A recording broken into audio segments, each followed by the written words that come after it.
ny finoana dia tsy fomba fihevitra na fomba fisainana akory, tsy foto-kevitra, fa ny finoana dia fitiavana. Izany ny zavatra miavaka, manokana, izay ambarany soratra masina ny amin'ny finoana. La foi ne se réduit pas à une doctrine. La foi n'est pas l'ensemble de ce que l'on sait ou de ce que l'on connaît. Mais selon la Bible, la foi se résume en l'amour. Raha mamaky ny loko toko fafolo amin'ny fafito amby roapolo isika, inona ny voasoratra ao? Ny fototry ny lalàna izay angatan'Andriamanitra amintsika dia izao ihany: tiavan' Jehovah Andriamanitra ao amin'ny fonao rehetra sy ny fanahinao rehetra sy ny herinao rehetra ary ny sainao rehetra, ary tiavany namanao tahaka ny tenanao. Aimer Dieu de tout son cœur, de toute son âme, de toute sa force et de toute son intelligence.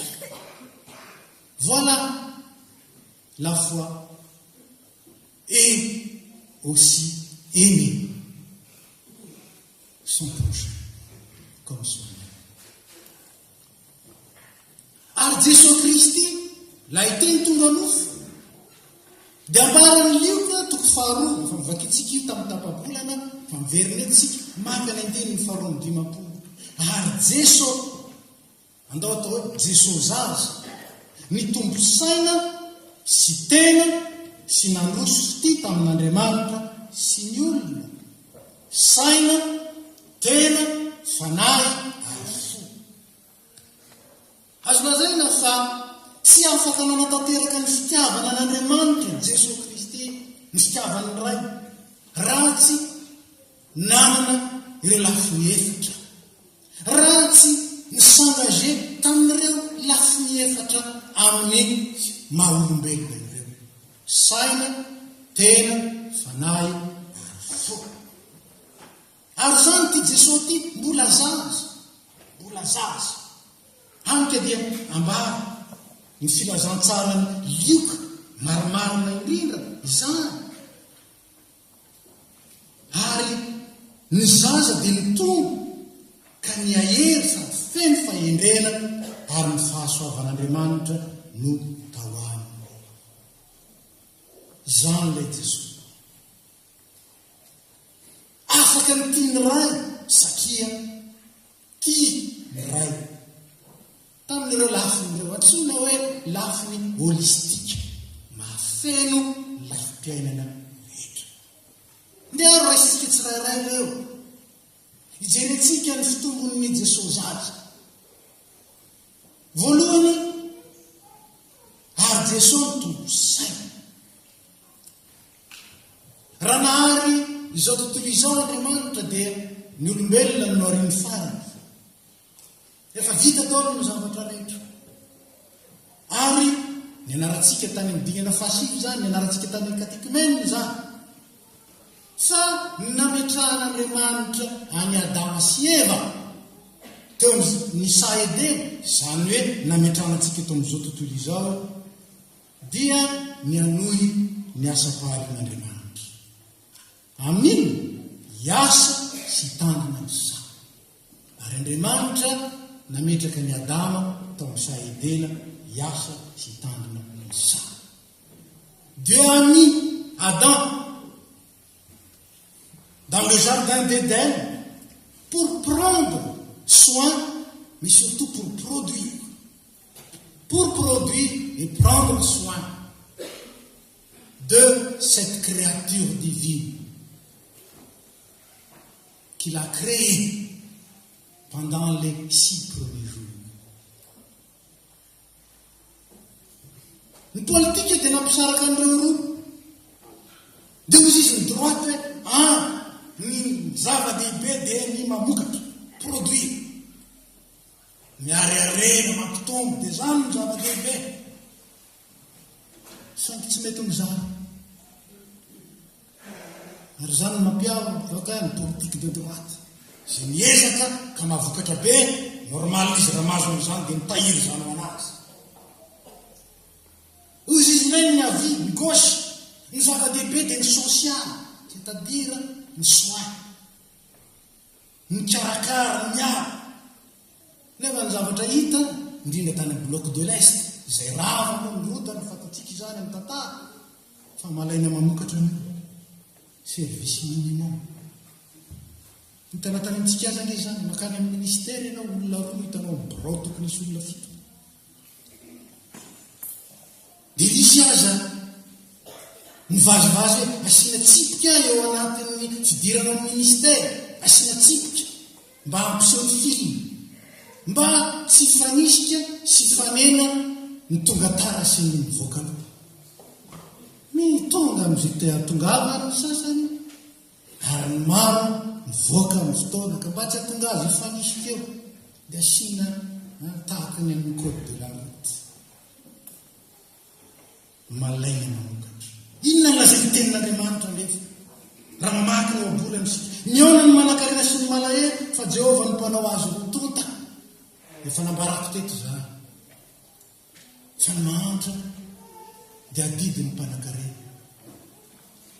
ary ny mpanan-karena dia tokony andray ny fanajana mety hoe fanajana koa tsy hoe fanekena fanoava fanajana ny manana manaja eto reconnaissant fa nataon'Andriamanitra nisy leo ary izany dia utopie ny olombelona zany fiarahamonina tsy misy mahatra izany tsy misy zany tsy mambarany baiboly zany ary tsy ahity zany isika navinana mivia nahoana satria raha olombelona dia ty tena satria raha olombelona tsy manana ny fanahyn'Andriamanitra na misy aza vitsivitsy dia izay anisa ambarajatana fa ambaran'ny soratra masina kosa fa Andriamanitra dia nanomeany Adama sy Eva izay ilainy rehetra indrindra fahalalana saina intelligence mba azahoany mamokatra ary azahoany mikarakara ny tontolo iainana mikarakara ny manodidina azy nomen'Andriamanitra zany ary mila kolokoloina sy tezaina ka na ho ingénieur ianao na ho dokotera ianao na ho mpivarotra fanafody ianao na ho mpamboly ianao na ho mpiompy ianao na ho mpandroaka fako azy ianao dia mamina asan'Andriamanitra araka izay tandrifiny ady ianao am'izany mamokatra ary mitandrina mikarakara zay ny organisation de travail izay iainantsika amin'izao fotoana nolovana hatrany amin'ny roapolo dia izany zao anefa rehefa notanitsika hoe inona ny mba asa ataonao rehefa lehibe inona ny tena mampanankarena inona no azahoana vola be samy ny mamainy io tsy hoe inona no azoko manatanteraka ny baikon'Andriamanitra atonga sady avokatra atonga afaka hikarakara ny tenako ny fianakaviako ny fiarahamonina ny mpiray firenena tsy zany hany dia misy olona vanana amin'ny zavatra anankiray saingy tsy magnany amin'izany izy fa tsy azaombola amin'izany tsy mampanankarena zany ary misy kosanay ny manana nomena fanomezam-pahasoavana mahafaka manangona afaka mamokatra be saingy manangona ho an'ny tena ty tena ndia raisika mikasika ny saina aty Frantsa ny scolarité obligatoire jusqu'à 16 ans raha tsy zany ianao tsy mahazo kafa tsy maintsy ampianarana niky fina nambarany soratra masy tout le temps il faut apprendre pour les seigneurs pour produire et prendre soin de son cadre de vie ny COP 21 izay niainana taty Frantsa tao Paris dia nampibaribary na dalàna olombelona zay mamokatra azahoana fotsiny zay mameno posy mameno kibo kanjo manimba ny tontolo iainana. Dia voalaza ny mpadinika fa génération 10 aoriana atsika mety tsisy olombelona intsony eto. Be dia be iny zany 10 zany nefa tsy mifarifisiny dinyzao sara. Ka dia tsy maintsy ampianaritsika eo ankizy. Ampianarina mba afaka hamokatra, fa ampianarina koa mba afaka hikarakara ny tontolo ary zany no ampianarina soratra masina. Jesosy Kristy mitombo saina dia modely. Tany amin'ny tempoly Jesosy Kristy satria tany no nianatra fa izany any amin'ny tempoly. Dia nianatra Jesosy Kristy ary nifanatrika tamin'ny mpampianatra Jesosy Kristy. Ny zanak'Andriamanitra rehetra koa dia tokony ampianarina, tokony hianatra. Fa tsy azo vola be fa natateraka ny sitrapon'Andriamanitra eo amin'ny fiainana. Ny mahavokatra be mahay mizara ary sika dia afaka mamokatra amin'ny tandrifetsika avy. Nisy prinsipa izay noraisin'ny politika tao amin'ny baiboly. Ny filohan'ny firenena tamin'izany dia nilaza azy nanambara azy tamin'ny kabarina netriketrika natao tamin'ny fiaonan'ny atao pays non aligné, principe communiste izay niraisina tao amin'ny soratra masina saingy tsy tena miainana. Ino zany principe zany? Avy amin'ny tsirairay avy araka ny hery izay anaminy sy ny fahaizana ary ho amin'ny tsirairay avy araka izay ilaina. De chacun selon ses capacités et à chacun selon ses besoins. Tazake zany nalaina tao amin'ny asan'ny apôstôly. Fa rehefa nalain'ny politika zany ny vahoaka no saina miainana zany fa ny mpitondra hafa hanika dia tsy azo iaina.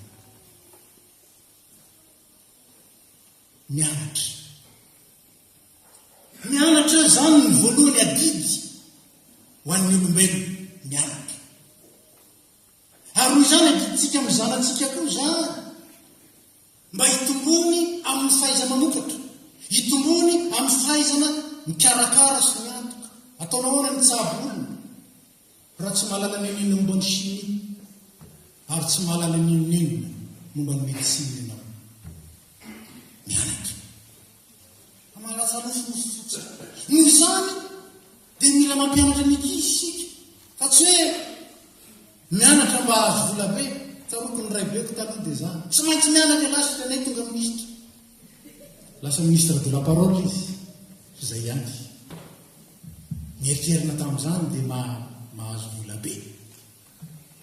Tsy adidy saro amin'ny lalana tokony aleny ny zaza. Zany ny fampianarana soratra masina. Dia ny kely izy dia ampianara, dia mbola kely izy dia lefaso ny ampianara mba manovo fahalalana hoentina manatanteraka ny baiko tsy vitany Adamo, mamokatra sy mitandrina tsara. Zany ny hevitry ny batisa, zany ny hevitry ny fandroran-jaza. Atolotra ho an'Andriamanitra mba ho amin'ny sitrapony na tanterahany fiainana. Tsy tonga amin'izany anefa. Raha ohatra fahalalana fotsiny, fambaran'ny Romanina toko 4:10 miova amin'ny fanavaozana ny saina. Saina voafolaka ho amin'ny fitiavan'Andriamanitra, saina voafolaka ho amin'ny fitiavana ny namana, dia tahaka ny nataon'i Kristy zany no izarana ny zaza, zany no ampianarana ny zaza. Mitombo saina tahaka ny Jesosy mianatra. Faharoa ny tombo tena ho ihany Romanina io hoe atolory ny tenanareo ho fanatitra velona. Vatana tomady, vatana salama no afaka manao ny adidy, no afaka manao ny asan'Andriamanitra. Na dia zay pastera azangeo zay rehefa mora reraka, zay rehefa tsy salama dia tsy afaka mandeha, tsy afaka mamanga, tsy afaka mitombo tena, tsy afaka manao fampianarana, tsy afaka mandeha any amin'izay ilana rehetra. nanontany zay fa izany misy fanomezana natao a na nyrenana ny kolejy teolojika ny vato terrain ngezabe dia rehefa naorina ny sekoly teolojika dia hitanareo hatramin'izao mbola ao nasiana terrain de foot eo fa atao inona le terrain de foot atao anaovan'ny pastera baolina fa tsy tonga zidanina akory na lasa messi fa tonga azy anana vatana sy fahasalamana azahory manatanteraka fa nare rehefa kristiano zany sy mirara vatana fa naya any dia vatana magoragora vatana tsy voakarakara vatana tsy vitary tsy riava Jesosy Kristy mitombo tena ary efa nytena izy ny zanak'olona tsy manana zay andreny lohana dia mazava olona mahatanty miaina ao anatin'ny inconfort ary zany Jesosy Kristy vatana tomady salama mandeha sy mahefa zay rehetra ny ran'Andriamanitra mamokatra mitana mikolokolo mila heriny zany ary zany nongatantsika fahasalamana ny tompo vao tonga ny novela miraso indrina ny fitahin'Andriamanitra indrindrindriny fahasalamana fa fahasalamana novelino salamanao iny fa Jesosy Kristy nahatsapy zany tsara Andriamanitra nalala zany ka nisan'ireo marika nanehoan'i Jesosy Kristy ny fanjakany nanasitrana ny marara manko dia tsy afaka manao zay tokony atao indrindraindrindra ny paralysé tsy afaka mihetsika tsy afaka irana makatsy tsy afaka manao nositran'ny Jesosy reny satria Andriamanitra mila ny zanany manana vatana salama manana vatana tomady mba azahoany manatanteraka ny sitrapony eo amin'ny fiaina zany mahatonga tiavany Jehovah Andriamanitra ao amin'ny herinao rehetra ko raha tsisy hery anao ahoana ny tiavana ny tompo ka dia tena ary Jesosy Kristy modely tamin'izany mitombo tena Jesosy Kristy noho izany ny zanatsika tokony karakaratsika tokony mena sakafo tsara fa tsy zara fa omena sakafo équilibré raha marary mila tsaboy fa matetika sentimana mitondratsika ao anatin'ireny ka zanaka kosa fa izao zanak'Andriamanitra io ary satria zanak'Andriamanitra io dia karakaraina ny mahazanak'Andriamanitra azy ary raha tsy atoloro ny tenanareo io vatanao io tenanao io herinao io atoloro an'Andriamanitra ampiasao an'Andriamanitra misy tsy mandray ravindena zany ny fanomponan'Andriamanitra tsy mandray ravindena io tenanao io ny tananao ny tongotrao ny vatanao ilay mitombo io ary ny teny mbola zaza kolokoloana amin'izany ka tsy hoe ampanaovina sport izy satria sitranay mba lasa Tony Parker tsy zany fa Andriamanitra mila ny zanatsika mila ny tenantsika salama tomady ary zany mitondràna ny tompo ka tsy hoe sitrana Jesosy fa mijaly ange dia nilana ny fijaliana fotsiny ny mamaky anao io ny plan'Andriamanitra hafa azahoana manao ny sitrapony angatao foana fatelo ary Jesosy Kristy nandroso fity tamin'Andriamanitra fanaza mino volazy teny am-bolohany fa natao mino tia n'Andriamanitra amin'ny maha-olona manontolo saina tena fanahy ary fo tia n'Andriamanitra amin'ny maha-olona manontolo io tezaina rehefa mitaiza ny finoana fa indraindray isika everitsika fa mitoko teny any mitaiza ny finoana fa ireo efatr'ireo tezaina rehefa mitaiza ny finoana ka ny firaisana amin'Andriamanitra ny fototra hatanterana zany raha tsy manana firaisana amin'Andriamanitra isika dia tsy afaka hanovo hoentina nity azy tezaina iainana ka dia zaro amin'ny lalina tokony alehany zazy fa na dia antitra azy izy tsy ala amin'izany ary ito zany ny zazazatra miangona sahirana izy rehefa tsy avelanao miangona tsy zava-miangona izy. Rehefa tsy zava-miangona izy, manahira na miazonazy atao am-piangonana saty. Zara. Dia ny mbola kely io izy dia zara mitabataba. Zara izy. Fa zatra izy. Raha misy psychologue na pédagogue eto aminareo eto, dia mahalala mizaro tsara ny capacité d'adaptation ny zaza. Fa indimy impolo moniny an'olon-dehibe. Tsika nge sahirana mizatra, fa ny zaza no mizatra. Fa rehefa kenakenaintsika io dia manjary maresy. Fa rehefa tezaintsika io dia manjary matanja. Zara. Ary zany ny mahatonga antsika tsy ny andro lehibe zany ny zaza voatokotra ao an'Andriamanitra na andrasana ho lehibebe. Fa dia mbola kely izy dia ampianarana miaraka amin'Andriamanitra. Ary tsy afaka miaraka amin'Andriamanitra izy raha tsy omban'Andriamanitra. Ary omban'Andriamanitra izy rehefa atokotra ao an'Andriamanitra. Ka Andriamanitra mibaiko ny fiainany. Vavaka ho azy mampianatra azy vavaka, mampiditra azy ho mpianatra sekoly elahy. Zany ny voady nataontsika teo amin'ny batisa. Fototra ny zany. Fa rehefa tsy manan'izany izy, lehibe sahirana. Sahirana. Farany, ny tompo fity tamin'ny olona, izany hoe be fitiavana. Ambarana soratra masina fa Andriamanitra be fitiavana. Ary ny fehy ny finoana dia fitiavana. Maritsara zany, ny fehy ny finoana dia fitiavana. Izany hoe fitiavana n'Andriamanitra amin'ny fo, amin'ny saina, amin'ny hery, ary amin'ny fanahy, ary fitiavana amin'ny namana tahaka ny tena. Io ny fehy ny finoana. Iany nangatah'Andriamanitra amintsika. Nahatonga any Saint Augustin iteny hoe tiava dia ataovy daholo izay tianao. Izany no teny amin'ny Saint Augustin. Aime et fais tout ce que tu veux. Fa raha tia ianao tsy hanao n'importe quoi. Tsy hanao n'importe quoi.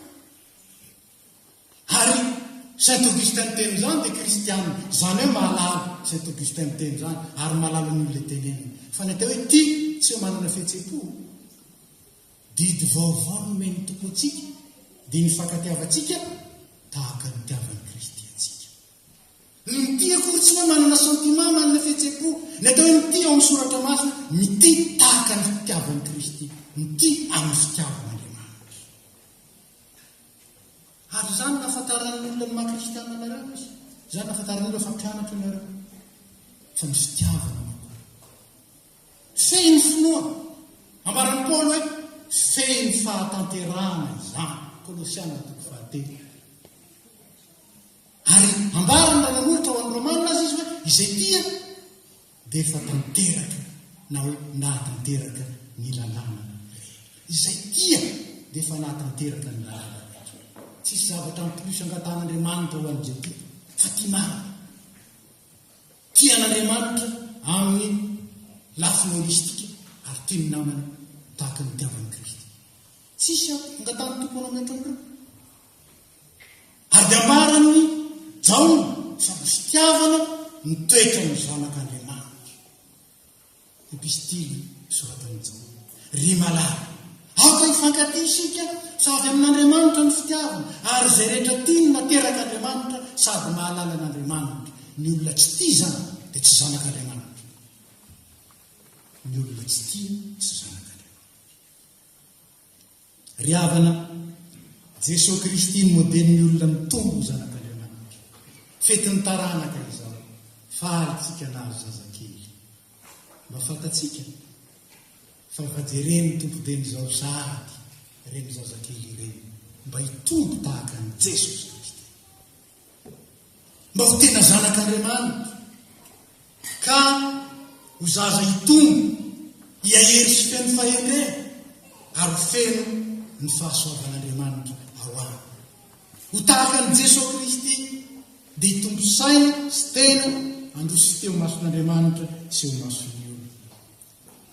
Mianatra amin'ny Jesosy ary indrindra manahaka ny Jesosy mba ho hitany ny olona ao aminy Jesosy Kristy ilay toroy, ilay tompony ary indrindra ilay arahany mandraka tonga mandraka izay. Ry havana, izay dinidinika nataoko taminareo zay midinidinika voalohany atao amin'ny dinidiniky ny batisany zaza. Tiatsika ny zanatsika anana intelligence, ny tomboko mitady an'izany amin'ny zanatsika. Tiantsika ny zanatsika ho salama tomady, vouriery, ny tomboko manana izany fikasana zany amin'ny zanany. Tiatsika ny zanatsika hanana fitiavana, mba manana fifandraisana tsara amin'ny olona rehetra, mba mamiditra amin'ny fiarahamonina. Zany koa ny planina n'Andriamanitra ho amin'ny zana. Tiatsika ny zanatsika ho tanteraka amin'ny zavatra rehetra, nanana firaisana amin'Andriamanitra, ka sady citoyen ety, citoyen amin'ny lanitra. Zany koa ny fikasan'Andriamanitra ho amin'ny zana, ary dia tia ho amin'ny zanatsika izany. Isika rehetra ny samy andray izany, hivelona izany, ka ho tanteraka amin'ny fitiavana isika. Ka rehefa tonga ny fotoana ianantsika amin'ilay modelin'ny fitiavana, dia ho tsenay ny ray miaraka aminy isika hitenena ny avia. Avianao izay nitahin'ny raika, natoko tamin'ny kely na tendraiko mpanapaka be midira ny fifalian'ny raina. Raisy ny fitahiana, zany isika.